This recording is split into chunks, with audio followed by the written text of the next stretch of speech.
People don't want to be exposed naturally amongst their peers or other members of the audience, and therefore they will more likely be focused and pay attention. I'm Ben Morsom, and this is Engagement Decoded, where I share insights and tips on how to better, more effectively navigate engagement with audiences, so you can stop guessing and fight for the attention of those you want to connect with.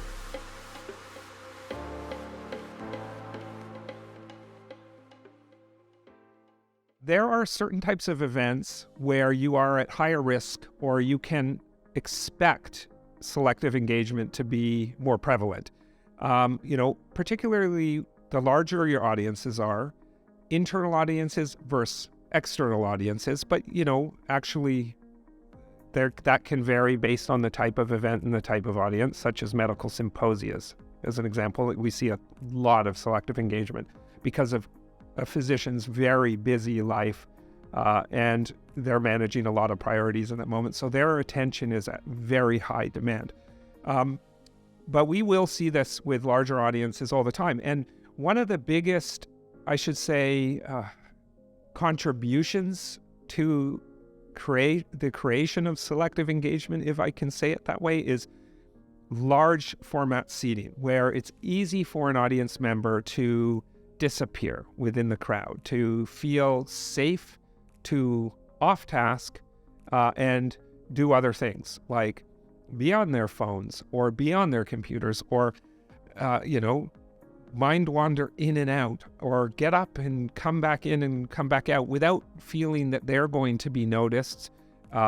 So they're more likely to to be able to thrive in the selective engagement kind of level. And one of the things that we recommend the most with just starting to,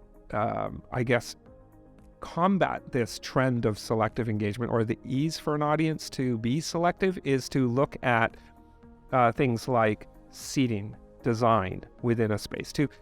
There's one example that we studied a few years ago and put into practice with some of our clients, called forced exposure. And forced exposure is a way of setting up a room and seating so that basically every member of the audience is somewhat exposed to other members of the audience. So if you think about it as even setting up in a horseshoe style audience with slightly tiered seating, we're not talking about grandstand style seating, just slightly raised seating as it goes back, so that everybody is somewhat facing each other and exposed, you are going to drive down the prevalence of selective engagement dramatically, because, again, as I talk about this, the social pressure kicks in.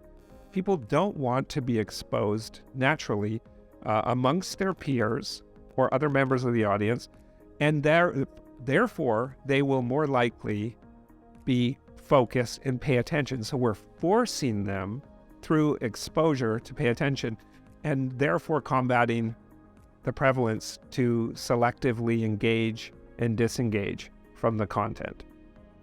Thanks for joining me for another episode of Engagement Decoded. Do you want to learn more? Hit that subscribe button below and never miss an episode to learn how to increase engagement with your audience. I'm Ben Morsom, and thank you for watching.